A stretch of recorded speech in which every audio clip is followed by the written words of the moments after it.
ng DZRMM nagbabalita, 5 kabataan na naman ang nahulihan ng pinagbabawal na gamot na marijuana sa lungsod ng Bacoor. Ayon sa PIDEA, mga kabataan na dulong sa droga dumarami.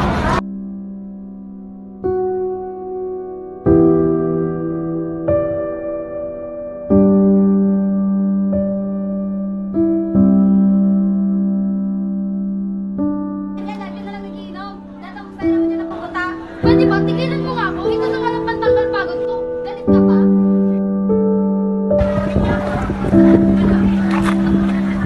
Tol, tara, shot! Sama? Basta ko. Tara na, kunyari kami. Hindi na nga. Para makalimutan ko mga problema ko.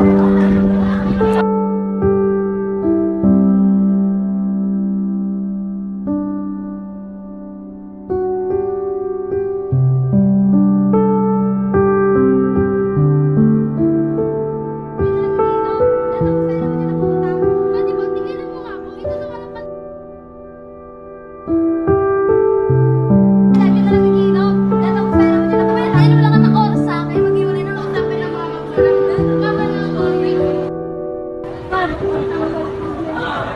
Basta ko din ba? Tama yan. Pinakakatulog yan.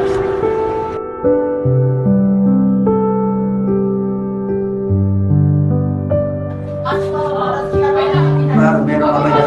20 grams. Oo, par, meron ako dito sa dating lugar.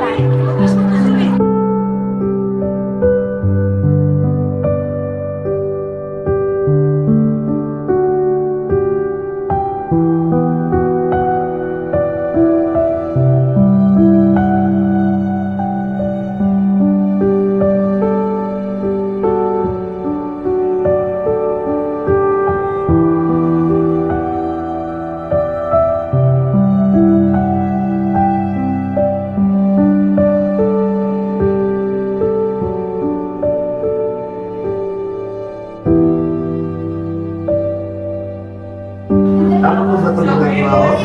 Gusto ko lang magbago. Andito kami para tulungan ka. Pero kailangan ko rin tulungan. Pagtanto ang sinabi nila, sarili ko lamang ang makakapagbago sa akin. Ako ang nagsimula, ako rin ang tatapos.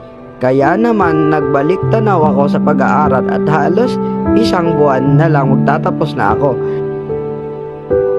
Ako si Nel, ang mag-aaral. Di akalaing malulong sa droga. Ngunit ngayon ito ako patuloy sa pagbangon sa mapait kong nakaraan.